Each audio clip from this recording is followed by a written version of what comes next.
여러분, 오병이어라고 우리가 이야기를 하죠. 물고기 2마리와 보리떡 5개로 기적을 행하신 그 기적을 오병이어라고 하는데, 이 기적은 예수님이 행하신 모든 기적 가운데 가장 인기 있는 기적일 겁니다. 아마 이 설교를 성도들은 수십 번 들어봤을 겁니다. 그런데 이 기적을 행한 이 기적을 목격한 그 현장에 있었던 수많은 사람들이 이렇게 고백합니다.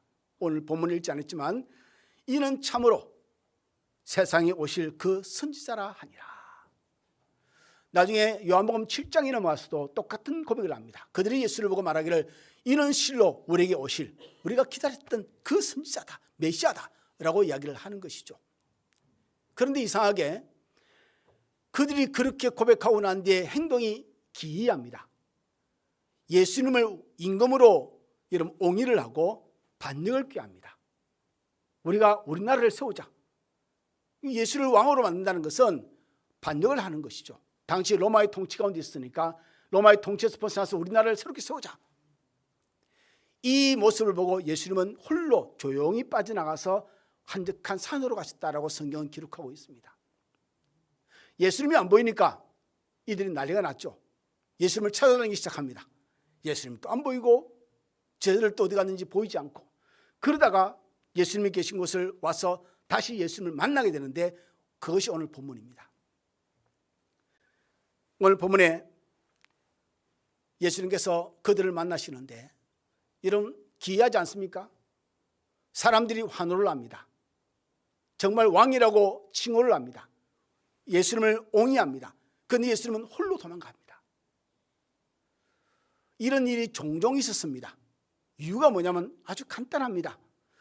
왜 예수님은 사람들의 환호를 벗어나서 도망할까? 그것은 뭐냐면 그들은 옳지 않는 환호를 할 때 예수님은 그것을 거부하셨습니다. 그들이 옳지 않게 예수님을 찬양할 때 목적이 다르면 예수님은 그것을 거부하셨습니다. 이유는 한 가지입니다. 그들이 원하는 것을 얻게 하기보다는 예수님은 그것보다 더 존귀한 것을 주고 싶어하는 예수님의 마음이기 때문입니다. 오늘 그들을 향해서 예수께서 오늘 보면 26절 27절에 이렇게 예수께서 말씀하십니다. 너희가 나를 찾는 것은 표적을 본 까닭이 아니요 떡을 먹고 배부른 까닭이로다. 썩을 양식을 위하여 일하지 말고 영생하도록 있는 양식을 위하여 하라. 이 양식은 인자가 너희에게 주리니 인자는 아버지 하나님께서 인치신 자니라. 배가 불러서 그들이 뭔가 세상적으로 흡족한 게 있으니까 예수를 찾았다라고 말합니다. 그런데 예수님은 그것을 거부합니다. 왜냐하면 예수님이 그들에게 주고 싶은 것은 그들을 배불리 하는 것이 아니라 영생하는 양식을 주고 싶은데, 영생하는 양식이 아니라 그들은 세상 배가 부르는 것을 원했기 때문입니다. 예수님은 그래서 거부하신 것이죠. 그렇게 예수께서 말씀하셨으니 썩을 양식을 위해서 일하지 말고 영생하도록 얻는 양식을 위해서 하라라고 하시니까 그들이 예수님께 이렇게 질문합니다. 예수님, 그러면 우리가 어떻게 하여야 하나님 일을 할 수 있겠습니까? 본질의 질문을 던집니다. 굉장히 진보된 하나님의 뜻과 가까운 질문을 하죠.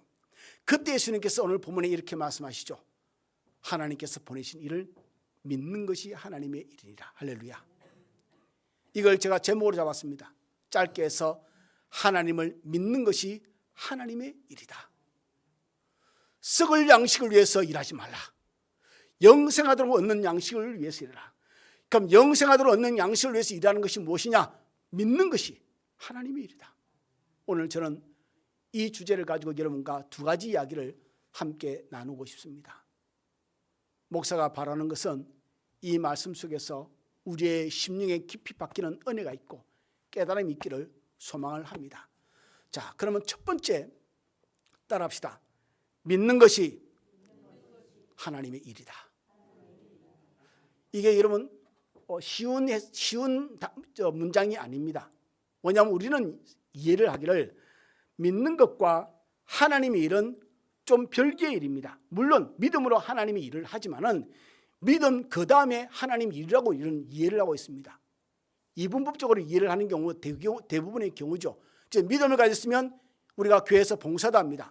그래서 여러 가지 일들을 사역들을 하게 되고 또 세상 나가서는 전도도 하기도 하고 여러 가지 선교 구제 일을 하기도 하죠. 우리는 그렇게 이해를 합니다. 근데 예수님은 말씀하십니다. 믿는 것이 하나님의 일이다. 너희는 영생하도록 얻는 양식을 위해서 일을 해라. 하나님의 일이 뭡니까? 어떤 일이 하나님의 일입니까? 믿는 것이 하나님의 일이다.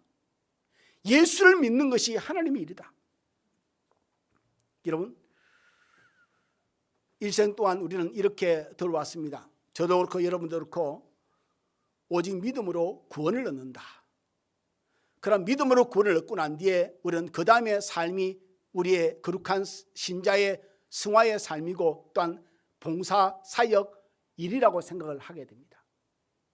그런데 여러분, 이런 이야기를 매주 제가 설교를 해도 이걸 기억하고 있는 분은 몇 분이 될까? 사실 부정적입니다. 목사가 믿음이 없어서. 오늘 제가 이 설교를 듣고 정말 중요한 설교인데, 설교를 저만 중요한 설교일 수 있습니다. 저한테만. 설교를 듣고 괴문을 나서고 밥을 먹는 순간, 육신의 배를 배부르는 순간 싹 다 잊어버릴 수 있겠죠. 야, 지난주에 목사님 설교를 뭘 했지? 물어보면 제목조차 기억하지 못할, 모르겠습니다. 저도 기억하지 못할 수도 있겠습니다만 자신이 없습니다만 요즘 하도 가물가물해서.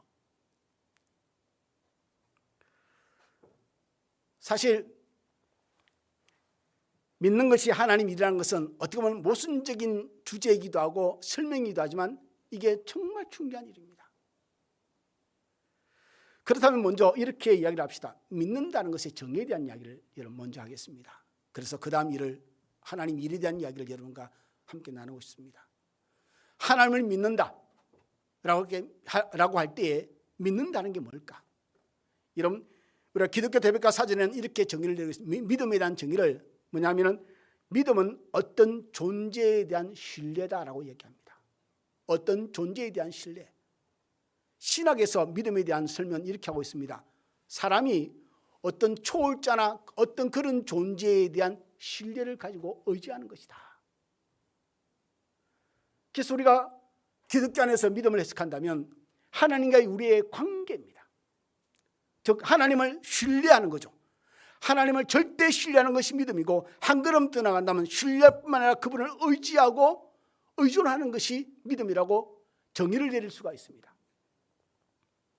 그런데 여러분, 이것이 믿음에 대한 정의이고 개념이라고 한다면 여기서 끝나는 게 아닙니다.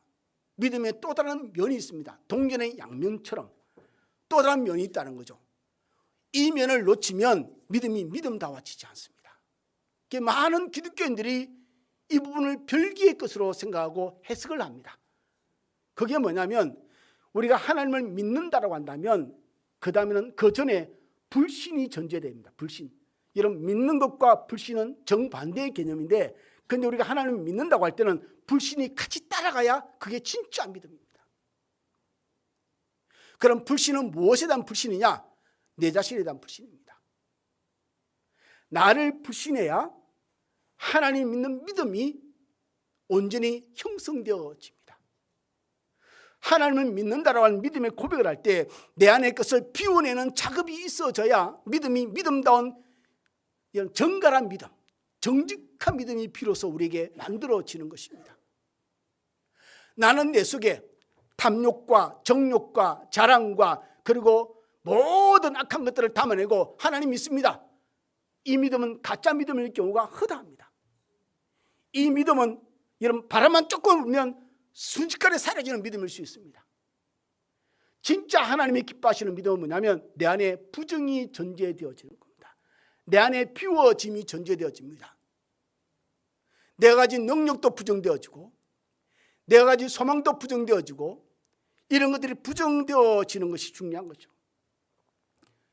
그래서 내 안에 나를 비워내는 것이 커지면 커질수록 믿음은 더 정갈해집니다. 더 피워, 더 깨끗 순결해집니다. 믿음이 믿음답게 하나님이 기뻐하시는 믿음으로 자꾸 만들어져 가는 것이죠.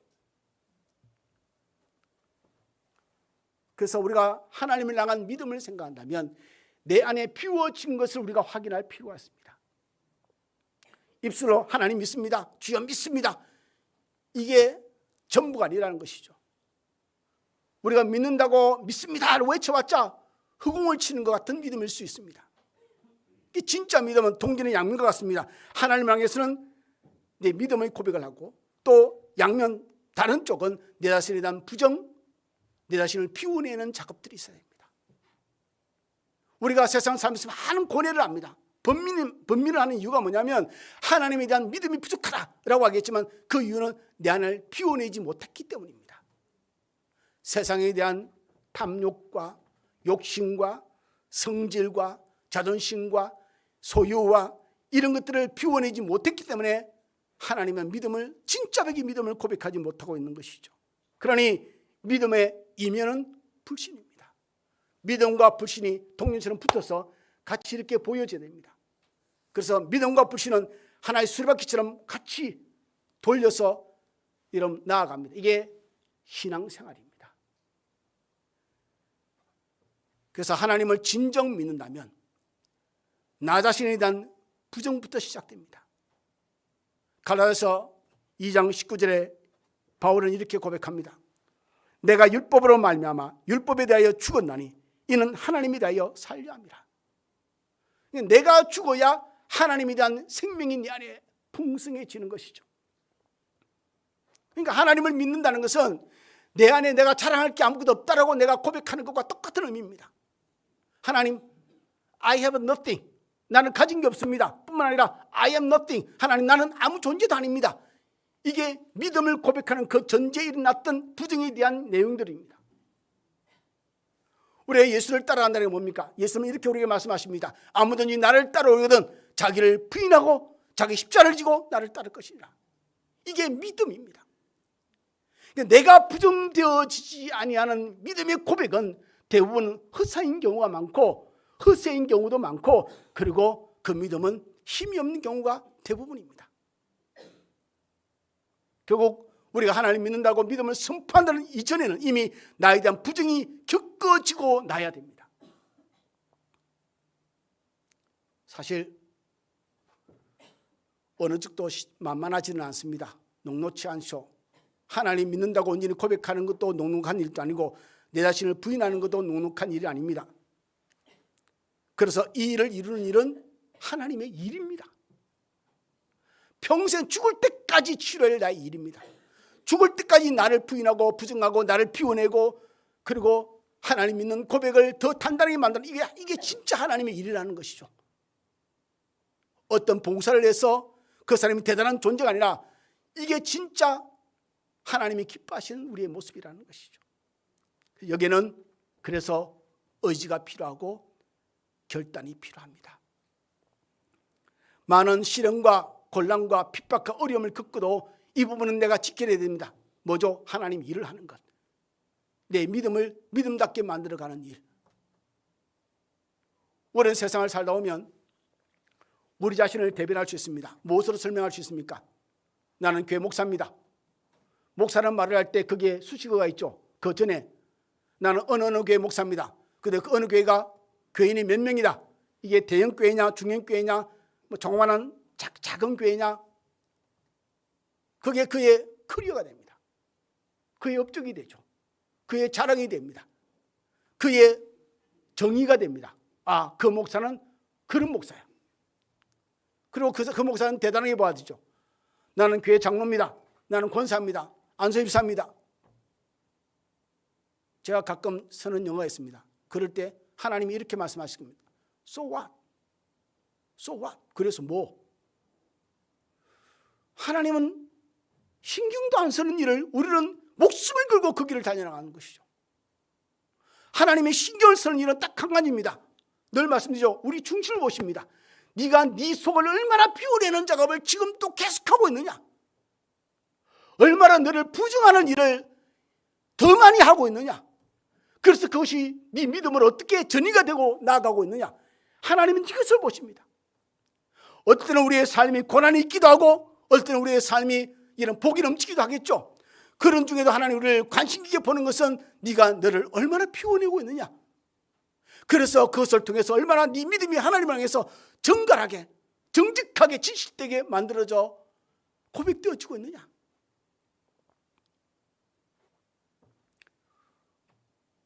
믿음은 행위로 이런 표시될 수 있지만 그러나 그게 전부가 아닙니다. 믿음이 더 강해지고 단단해지는 것은 우리 내면에서 시작됩니다. 내가 나를 얼마나 부정하고 얼마나 비워내느냐가 믿음의 이런 깊이를 더해줍니다. 끊임없이 자기를 부인하고 끊임없이 하나님, 나는 부족합니다. 나는 할 수 없습니다. 주님만이 나의 소망이며 주님만이 나의 인생이며 주님만이 나의 유일한 길이시며 주님만이 나의 생명입니다. 주님만이. 이런 데서 나오는 고백이 진짜 신앙의 고백인 것이죠. 내가 철저히 부정되어지고 부인되어지고 낮아진 다음에 나오는 신앙 고백이 진짜인 거죠. 그래서 바울은 갈라디아서 2장 20절, 여러분이 너무나 잘 아는 성경 구절이죠. 내가 그리스도와 함께 십자가에 못 박혔나니 그런 적 이제는 내가 사는 것이 아니요 오직 내 안에 그리스도께서 사신 것이라. 이제 내가 육체 안에 사는 것은 나를 사랑하사 나를 위하여 자기 몸을 버리신 하나님 아들을 믿는 믿음 안에서 사는 것이라. 이게 믿음입니다. 이게 믿음의 선포죠. 이 믿음의 선포는 어디서 나왔죠? 내가 그리스도와 함께 죽었습니다. 내가 지금 말하고 있고 고백하고 있는 것은 그리스도와 함께 살아있는 존재, 그리스도가 아니면 부정되어지는 존재, 그 존재가 오늘 시간 말합니다. 내가 주를 사랑합니다. 이게 믿음이라는 것이죠. 이게 신약에서 가장 중요한 일이라고 하는 것입니다. 이 일을 잘 하기를 예수님은 원하시던 것이죠. 두 번째입니다. 두 번째는 믿음은 하나님의 모든 일의 근간이 됩니다. 우리가 하나님 일을 하는데 하나님의 모든 일, 외적인 일, 그 어떤 일이든지 그 모든 일의 출발점이 됩니다. 믿음은 신자의 모든 행위의 시작점입니다. 그래서 믿음이 없이 신자가 하는 모든 행위는 하나님이 관심이 없습니다. 이게 좀 말이 어폐가 있을지 모르지만 믿음 없이 하는 그것들이 하나님이 관심 없다는 거죠. 왜? 하나님은 관심은 믿음을 보니까. 믿음에서 시작되어야 그것이 하나님을 기쁘시게 하는 것이죠. 그래서 복음은 우리 속에 들려지고 들어오면서 항상 우리에게 믿음을 요구합니다. 믿음을 요구합니다. 그 믿음은 우리에게 들어와서 우리를 비워내는 작업, 우리를 부정하는 작업, 그리고 그것을 통해서 우리가 하나님께 선포하고 결단하고 그리고 의지를 발현하고 이런 것들이 일어나게 되는 것이죠. 생명의 영생하도록 오는 생명의 양식이 우리에게 들어오는 것도 유일하게 믿음을 통해서만입니다. 그래서 믿음은 우리가 믿음으로 말미암아서 예수 그리스도와 연합하게 만듭니다. 일치되게 만듭니다. 교제하게 만듭니다. 믿음을 통해서 우리는 우리의 삶의 의의 열매를 맺어 나갈 수 있습니다. 지금 제가 우리의 신앙의 뿌리가 되는 믿음을 강조하고 있습니다. 그렇다고 해서 제가 그 열매를 부정하지는 않습니다. 뿌리가 그만큼 중요하다는 이야기를 여러분에게 드리고 싶습니다. 뿌리가 없이 어떤 열매나 꽃이 가능하겠는가? 불가능하다는 이야기를 드리는 겁니다. 그리고 우리가 믿음에 대해서 우리가 좀 더 집중하자. 열매가 보이느냐? 그것은 뿌리가 있었기 때문에 열매가 맺히는 거다라는 이야기를 여러분께 전하는 것이죠. 야고보서 2장 18절에 말합니다. 행함이 없는 네 믿음을 내게 보이라. 나는 행함으로 내 믿음을 내게 보이리라. 이 말을 보면은 우리가 언뜻 볼 때에 야고보 사도가 얼마나 행함에 대해서 중요하게 있는지를 알 수가 있는데 실상은 그게 아닙니다. 실상 야고보의 메시지는 뭐냐면 네 믿음이 진짜냐? 확인해라. 네 믿음이 진짜라면 너는 믿음으로 살아가는 행함이 있을 것이다. 네 믿음이 가짜니까 행함이 없는 거다. 이런 야고보 사도 시대에 예수를 믿는 자들은 핍박이 얼마나 심했겠습니까? 잡아서 죽이기도 하고요. 그들은 이유 없이 불이익을 당해서 직장에서 쫓겨나가기도 하고요. 재산을 압류당하기도 하고요. 그리고 폭행을 당해도 말을 못합니다. 그들은 도망다니며 삽니다. 그러니 예수를 믿고 살아가다가 너무 큰 불이익을 당하니까 그들이 예수를 안 믿는다고 고백합니다. 배도하는 일들이 일어나는 거죠. 그것을 본 야고보 사도가 말합니다. 네 믿음이 어디 있느냐? 행위로 네 믿음을 보이라. 네가 진짜 믿느냐? 그렇게 살면 안 되지. 나는 믿음을 가지고 있다. 그래서 나는 오늘도 예수를 주로 고백합니다. 할렐루야. Anybody, anywhere, 누구든지 어디에서든지 나는 이 고백을 가지고 살아간다.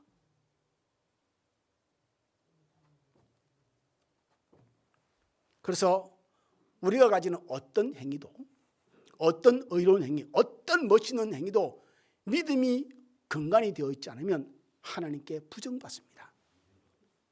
뭐냐면 성경은 우리에게 분명히 가르치고 있습니다. 믿음이 없이는 하나님을 기쁘시게 하지 못하나니. 하나님이 정의를 내려놓으셨습니다. 믿음이 없이 무엇으로 하나님을 기쁘시게 할까? 성경은 단호히 말합니다. 믿음만이 하나님을 기쁘시게 할 수 있느니라. 하나님은 우리의 믿음을 보고 기뻐하신다. 이렇게 설명이 되겠죠. 하나님은 우리의 믿음을 보시고 기뻐하신다. 빌립보서 4장을 보면 8절 9절에 이렇게 고백되어 있습니다. 무엇에든지 참되며 무엇에든지 경건하며 무엇에든지 옳으며 무엇에든지 정결하며 무엇에든지 사랑받을 만하며 무엇에든지 칭찬받을 만하며 무슨 덕이 있든지 무슨 기름이 있든지 이것들을 생각하라. 너희는 내게 배우고 받고 듣고 본 바를 행하라. 그리하면 평강의 하나님이 너희와 함께 계시니라. 아름다운 서사와 같은 내용들인데 이것의 근간은 믿음입니다. 믿음에서 이것이 파생되어져 우리의 삶을 물들이고 있습니다. 아름답게. 믿음이 없으면 그다음 게 없는 것이죠.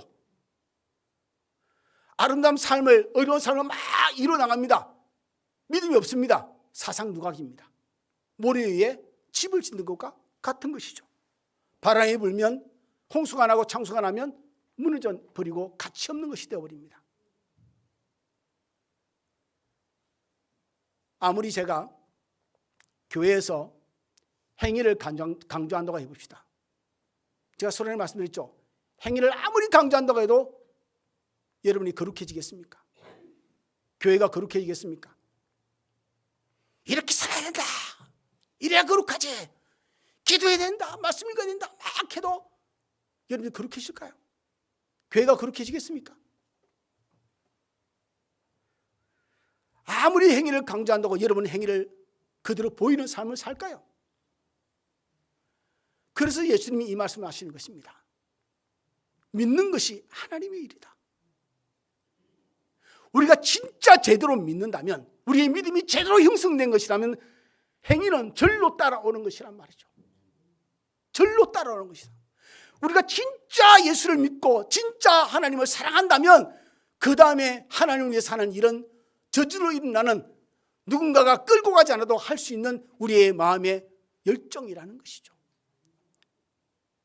사도 요한은 이것을 6장을 지나서 15장에 가면 이것을 이렇게 표현합니다. 포도나무 가지가 포도나무에 붙어 있으면 뭐라고요? 절로 과실을 맺나니. 할렐루야. 포도나무 가지가 포도나무에 붙어 있으면 절로 과실을 맺는답니다. 이게 정체성이죠. 위치입니다.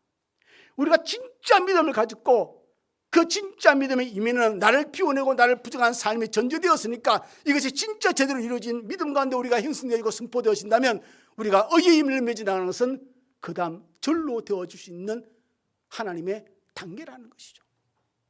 그러니 의로운 행위를 강조하고 애답게 외치지 않는다 할지라도 진짜 중요한 것은 믿는 것이 하나님의 일, 믿는 일에 우리가 죽을 때까지 충성하는 우리의 중요점인 것이죠. 우리는 많은 일로 근심하며 살아갑니다. 근심할 일이 세상에 얼마나 많습니까? 예수님께서 하신 말씀이 있습니다. 예수님께서 마리아와 마르다의 집에 갔을 때 마르다는 여러 가지 일로 분주했죠. 예수님께서 그의 모습을 보고 하신 말씀이 있습니다. 참 너는 분주하구나. 여러 가지 일로. 한 가지만 해라. 한 가지만 해라. 마리아는 이 좋은 것을 택하였다. 말씀을 듣는 자리에 앉는 것. 어쩌면 우리도 심플한 대답일 겁니다. 진짜 우리의 답은 간단하다는 것이죠. 하나님을 믿는 일에 정직하고 성실하고 온전하면 그 다음은 절로 풀려지는 일이 일어나지 않을까. 믿는 것을 선택하는 것, 그것이 진짜 일이라는 것을. 내가 아무리 교회에서 수많은 봉사를 하고 헌신을 하고 수고를 하고 세상 나가서도 많은 구제를 하고 이런 전도를 한다 할지라도 내가 하나님 믿는 일에 등한시한다면 그것이 나의 신앙의 업적이 될까? 하나님께 받을 칭찬의 근거가 될까? 근데 사실 우리는 그렇게 일을 합니다. 그렇게 살아갑니다. 믿는 일은 등한시하고 일하는 것은 충성되고 하나님의 뜻과는 동떨어진 방식으로 예수를 믿는 믿음의 삶을 살고 있는 경우가 허다하지 않겠습니까? 그래서 오늘 예수님께서 하시는 말씀이 그겁니다. 하나님 일은 뭡니까? 하나님 일은 뭡니까? 믿는 것이 하나님 일이다. 이것은 여러분 평생 죽을 때까지 우리가 지켜야 할 부분입니다. 내가 얼마나 소유를 냈든 얼마나 예수를 믿었든 어떤 능력이 있든지 어떤 재능이 있든지 어떤 사회적 지위가 있고 어떤 권력이 내게 있다 할지라도 우리는 이렇게 고백하는 거죠. 하나님 아닙니다. 주님 다 이건 아무것도 아닙니다. 하나님만이 예수님만이 나의 소망인 줄 믿습니다. 예수님만이 나의 꿈인 줄 믿습니다. 예수님만이 나의 구주이심을 믿습니다. 예수님만이 나의 치유자이심을 믿습니다. 예수님만이 나의 동행자이심을 믿습니다. 예수님만이 나의 왕이심을 믿습니다. 그래서 내 안에 수많은 자랑할 것들이 있지만 예수님만이 나의 자랑입니다 라고 고백한 바울과 같은 고백을 할 수 있는 줄 믿습니다. 말씀을 마치겠습니다. 목사는 말씀을 마치면서 이 말로 오늘 본문을 가름할까 합니다. 여러분, 예수 믿는 기술을 배우지 마시기 바랍니다. 겉멋만 들어있는 신앙인이 되지 않았으면 좋겠습니다. 그런 사람을 너무너무 많이 봤습니다. 교회를 믿고 교회에 와서 예수를 믿고 믿음 생활을 하는데 교회의 문화에 익숙해진 거죠. 교회의 생리에 익숙해집니다. 믿음 없는 헌신, 믿음 없는 기도, 믿음 없는 찬양, 믿음 없는 봉사가 우리의 삶에 쌓이기 시작하면 문제는 뭐냐면 그게 우리의 습관이 됩니다. 이게 무슨 문제냐면 내가 나를 보지 못하고 깨닫지 못하는 겁니다. 그것이 나의 정체성이 되고 나에 대한 설명이 되어집니다. 나에 대한 설명은 뭐냐면 예수를 믿는 것에서 시작됩니다. 그게 전부입니다. 예수를 믿는 것에서 나의 설명이 되어지는, 내 안에서 얼마나 죄가 가득했고 지금도 내 속에 패역함이 있고 이런 것들이 설명되어지는 것이죠. 그것이 설명되어지면서 이렇게 고백합니다. 그러니 내게는 주님밖에 없습니다. 예수님만이 나의 구주이시며 나의 왕이십니다. 나의 영원한 소망이십니다. 여러분의 신앙을 화려하게 치장해서 사람들에게 멋들게 여러분 칭찬받으려고 애를 쓰지 마시기 바랍니다. 예수를 믿는 일이 그릇되어지면 우리는 망하는 인생이 됩니다. 믿는 것만이 하나님의 일이다. 이렇게 강조하면서 말씀을 마치고 있습니다. 정말 하나님을 일을 하는 거 많죠. 교회를 위해서 봉사하는 성도들 많죠. 감사하죠. 그보다 더 중요시 할 것은 믿는 일입니다. 그 일에 여러분 끝까지 충성되시고 오늘 이 본문 말씀은 이 설교 말씀은 죽을 때까지 잊지 마시고 여러분의 신앙의 근간이 되고 방향이 되고 기준이 되기를 주님으로 축원을 드립니다. 기도하겠습니다.